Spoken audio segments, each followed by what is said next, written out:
We were born for each other. And as we grow and find our way through the world as children, we depend and lean on the significant others, the adults, the teachers in our lives, to show us about ourselves, so we can see ourselves reflected in their eyes.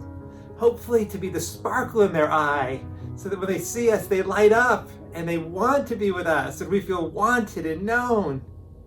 And if they don't, if there are relational failures, then these things carry with us, and we carry the weight of those relational failures and shortcomings into our adulthood.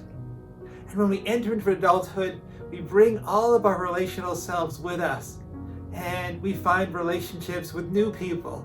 We find partners, we found spouses who we love, who we fall in love with them. We have this grand adventure of falling in love, and we're excited and enlivened by relationships. And life comes with these grand relational moments, like our weddings, where people come together to celebrate us and the love we have for somebody else. And the birth of a child, where we have the miracle of a new life coming into the world, and our lives are forever changed. And relationships come with the other side, the heavy side, when someone dies, and there's the grief and the heaviness of that loss and that pain and that sadness. Relationships are complicated, they're difficult, they're everything, right? Just as all of life, they're wonderful and magnificent and fantastic and exciting. And then they're just sometimes a pain in the butt and just in the way. Right? I want to go out and play, and now my spouse is sick or my kid is sick and I got to stay home and take care of them. And I don't want to have to, but I do. Right? Relationships are the most wonderful, most meaningful part of our lives. They are also the most difficult and most challenging parts of our lives, all rolled into one. What does it mean to be in a relationship in a time of a pandemic? We live in a world right now where over 8 million people have been made ill with the coronavirus, right? 1 million Americans made ill, 200,000 plus lives lost so far, and the prediction being that if this were to continue, we're entering into what would be a third wave, a third spike in cases.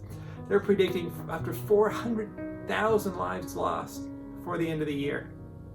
What does it mean to be in relationship in a pandemic, right? You know, the one thing I see about relationship in all its glory and all its beauty is that the more people that come together in relationship, the more amazing the outcomes can be, right?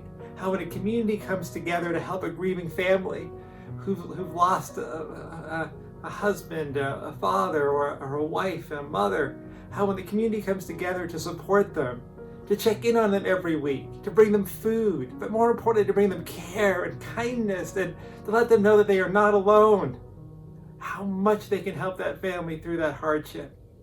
Wow. And being in relationship well together means a willingness to look at what's happening honestly, with courage and with open-heartedness, and to feel what's happening, right? So that 200,000 deaths isn't just a number or a statistic, but is a real human story, a real human tragedy of people losing people they love and people they care for, right? That all the people that have fallen sick but haven't died, how they've struggled and been scared and alone and hurt. For all the healthcare workers that have gone through this, and their struggles and their bravery and their courage and their heroism in seeing this with an open heart, in not somehow defending against the truth of what's happening, even if it's an inconvenient truth. What does it mean for me to really love people today in the middle of all this? Right? And we know what the science says, right? It says we can keep each other safe, or at least safer, right, if we wear our masks. We know we can keep people safer if we social distance or physically distance and keep those 6 feet apart. We know what to do, right? We know how to love each other now. And And what I hear now, more than ever, is how this is such an important time for us to really slow down, to feel what's happening in the world,